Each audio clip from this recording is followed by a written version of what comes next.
Good afternoon, everyone. My name is Steve Kaz, and today I'm going to be presenting my advanced data science project, predicting player performance values based on podcast transcripts, the podcast being the flank, and it will be on the Call of Duty League. Jumping right on into it, give you some context about the CDL itself, or the Call of Duty League. It's a professional Call of Duty esports league that has 12 teams compete through a 7-month season. The season typically starts in December, though it has started sooner or later. It depends on the release of the game itself. So for instance, Black Ops 7 came out in early November, so it started in early December. As they try to keep this 1-month buffer so that teams can figure out comps or how they want to play certain maps. And then it ends in July, which is with the CDL championship.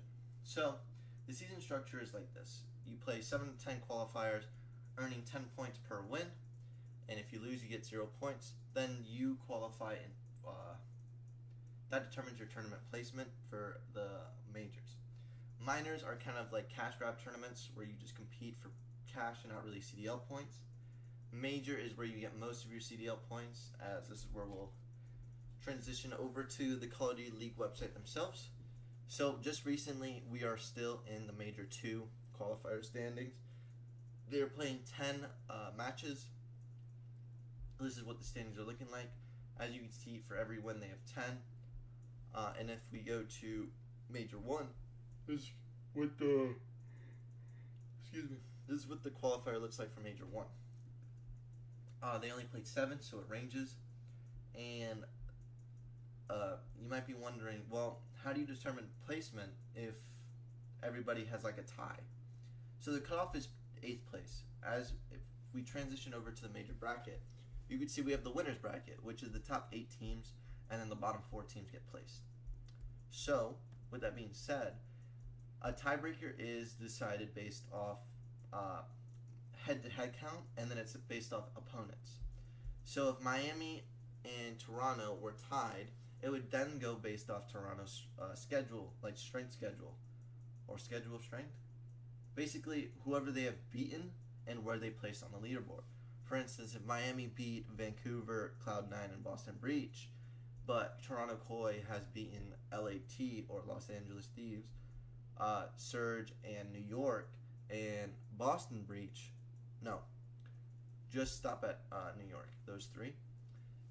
Toronto would go above just because their teams that they went against are averaged to be higher, with LA Thieves being 5th in comparison to the 10th through 12th.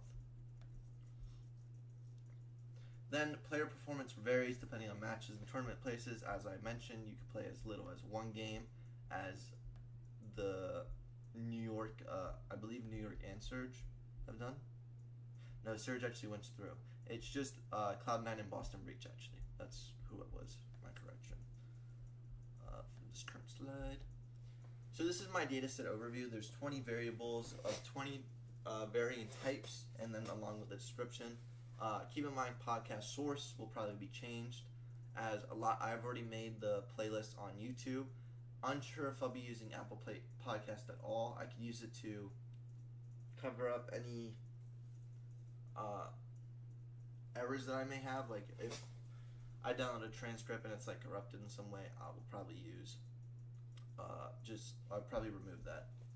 Then we have the rest, the players, the matches, their KD ratios. The KD ratio I will probably be adding for all 3 game modes as well. You play Hardpoint, which is this team pace domination, where you have to capture a point instead of a flag. Then you got Search and Destroy, which is your 1 life round by round, first of 6 rounds type of game style. Then you got Overload, which is a kind of capture ball and deliver it into any enemy person's base or scoring base. And then I have team, as I will probably do some team-based metrics as well for performance value, not just individual. And yeah, that's pretty much a wrap-up on the data description. Then for the goals, I want to figure out player with the highest performance value rating. Ranged on 1 to 10 based on the numeric data, and then figure out player with the lowest based on 1 to 10 from the numeric data. And then I'm going to use my podcast transcripts to find out which player/team has the highest and lowest performance value, rating from 1 to 10. And then with goal 1 and 2, I also want to standardize it and see if it is similar to the breaking points BP rating. If I were to standardize it, would I get 1.18 from, like, let's say a 6 out of 10 or a 7 out of 10? What will I be getting there? And I want to see how breaking point does it, and I want to make my own to see if it's better for capturing all the noise or what the player is doing on the map that they might be missing. So, moving on to my models, just to start, I'll do simple linear regression just to see the relationships, then the decision tree regression, then random forest regression, neural networks, NLP-based models using TF-IDF, and then the purpose of this is to compare predictive accuracy, determine which model best captures player performance value. If we swap over here, this is the breakdown of the use. As I said, establish relationships between transcript features and performance. Decision trees will capture the nonlinear patterns. Random forest for solving overfitting problems. Neural networks to capture the more complex relationships.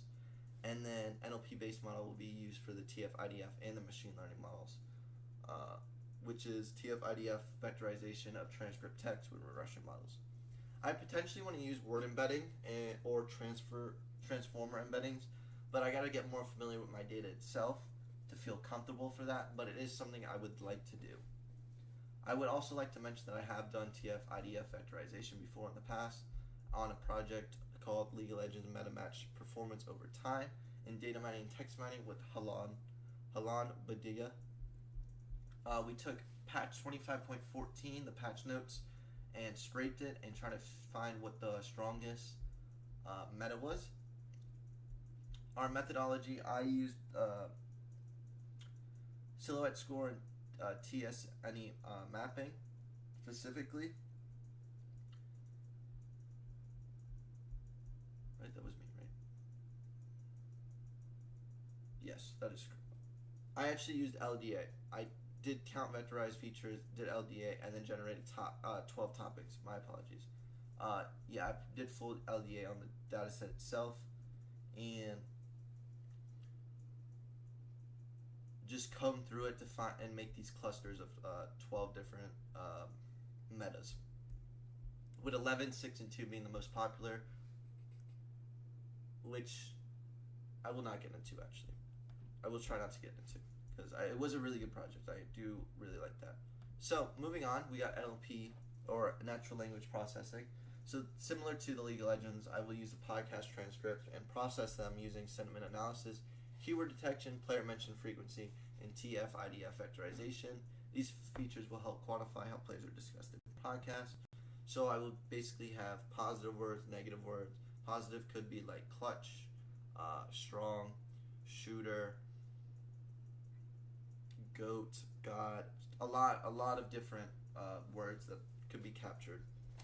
So for feature engineering, as we've went over for the past couple of weeks, I will be doing, or taking the raw data, taking the player stats from the provided sources, Breaking Point, CE charts, and Call of Duty League, and I will get the kill-death ratio, game damage, match damage, tournament damage, and then Breaking Point rating. I will probably lean more towards Slayer rating, but use the Breaking Point rating to compare. Then for text features, I will have player mention, sentiment score, transcript-derived features. These features will be used as inputs for predictive models, hence why it turns into model inputs. Then the modeling workflow, how models will be evaluated. This is kind of my roadmap of like the steps I'll be taking. Collect the podcast transcripts, then I will gather player statistics, then I will clean and pre-process the data, putting it in a nice file. Then I will extract NLP features, do some feature engineering along the way. Then I will train the predictive models and go back and forth. Then linear regression, my simplest model, that will then provide me the insights I need to perform decision tree and random forest regression, neural networks, NLP models using TF-IDF, and then eventually I will take these results and evaluate their performance and compare them to the breaking point. My evaluation plan will be compared using RMSE, MAE, and R squared. I am thinking of leaning towards CCC instead of R squared, as I think it will be a better showcase of how strong my models are and capture any correlation, not just the direction. And then my goal is to identify which model best predicts performance value according to already established results, so Major 1, and hopefully by the end of this project it will be Major 2 as well.